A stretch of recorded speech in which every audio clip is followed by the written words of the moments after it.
रामकृष्ण हरी मंडळी. आज आपण काल्याच्या कीर्तनामध्ये श्रीमद भागवताच्या दशम स्कंदातील त्रयोदश अध्याय 13व्या अध्यायातील ब्रह्मदेवाचा मोह आणि त्याचा निराश या कथेच्या अंतर्गत आलेलं जे काल्याचं वर्णन भागवतात आहे त्यातला एक श्लोक हा त्या काल्याचं वर्णन करणारा जो आहे तो म्हटला जातो. तर तो श्लोक आपण आधी म्हणू आणि मग त्यानंतर त्याचा अर्थ पाहू. बिभ्रद्वेणुं जठरपटयोः शृंगवेत्रे च कक्षे वामे पाणौ तत्फलान्यङ्गलेषु तिष्ठन्मध्ये स्वपरिसुहृदो हासयन्नर्मभिस्वै स्वर्गे लोके मिशति बुभुजे यज्ञभुग्बालकेलिः. आता जेव्हा सर्व गोपाळ हे मिळून आपल्या गायी घेऊन रानामध्ये गेले आहेत, खेळल्यावर दमल्यानंतर त्यांना भूक लागली आहे, तेव्हा आता आपण येथेच भोजन करू, कारण दिवसभराचं वर आलाय आणि आपण भुकेने व्याकुळ झालो आहोत आणि वासरे पाणी पिऊन जवळपास सावकाश चारा खात राहतील.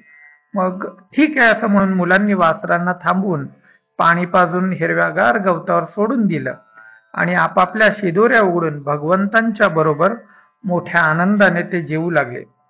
गवळ्याच्या मुलांनी श्रीकृष्णाच्या चारी बाजूंनी पुष्कळशा गोलाकार पंक्ती बनवल्या आणि ते श्रीकृष्णाकडे तोंड करून बसले. यावेळी सर्वांच्या डोळ्यातून आनंद ओसंडत होता. कमळाच्या गड्ड्याच्या चारी बाजूंनी त्याच्या पाकळ्या शोभून दिसाव्या तसे ते सारे कृष्णाभोवती शोभून दिसत होते, कारण ते जे बसले होते त्यांनी कमळाच्या पाकळ्यांसारखी रचना केली होती. कोणी फुले, कोणी पाने, कोणी कोवळी पानं, अंकुर, फळे, शिंकी, साली, दगड यांची पात्र तयार केली आणि ते आता त्या पात्रांवर आपलं भोजन करायला लागलेले आहेत.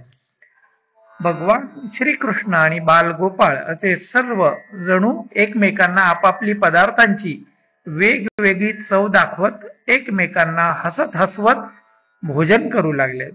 आता जो हा श्लोक आहे त्याच्यानंतरचा बिभ्रत वेणुं जठरपटयोः.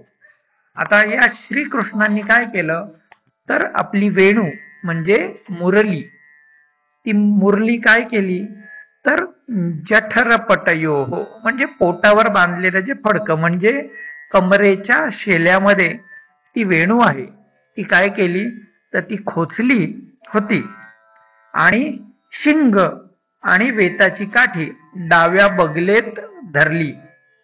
शृंगवेत्रे च कक्षे वामे पाणव डाव्या हातावर, वाम म्हणजे डावा, आणि काय तर मसृण कवल, कवल म्हणजे आपल्याला सगळ्यांना माहितीये घास घेतला होता. सुंदर हातात दही भाताचा घास होता आणि बोटांमध्ये वेगवेगळी उंगलीशू, त्याच्यामध्ये तत्फलान्य म्हणजे वेगवेगळी फळं आपल्या वेगवेगळ्या बोटांमध्ये जेवताना खाण्याची फळं धरली होती आणि ते सर्व तिष्ठन्मध्ये स्वपरिसुहृदो, ते सर्वांच्या मध्ये बसून आपल्या विनोदपूर्ण बोलण्याने हासयन् नर्मभिः स्वय, म्हणजे आपण नर्म विनोद म्हणतो बऱ्याच वेळा, तसं सर्वांना हसवत हसवत विनोदपूर्ण बोलण्याने आपल्या सवंगड्यांना हसवीत होते. स्वर्गे लोके मिशति बुभुजे. आता हे जे सर्व यज्ञांचे भोगते ते आज मुलांसोबत बाललीला करीत भोजन करत होते आणि स्वर्गातील देव स्वर्ग लोके मिशति बुभुजे त्यांची ही लीला काय तर पाहत होते. तर असा हा श्रीमद भागवतातील श्लोक हा काल्याच्या कीर्तनामध्ये त्या प्रसंगी बोलला जातो.